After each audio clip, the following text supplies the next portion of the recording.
po yung may Minecraft na po ako yung totoo. Ito po, oh. Yan.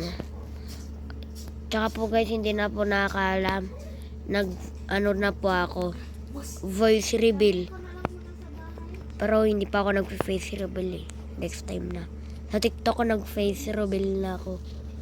Hindi niyo ako nakita sa TikTok, no. Ito naman po guys yung McDo. Ito naman po guys yung statue ko po. Kasi yan po yung tao ito. Yan o. Oh.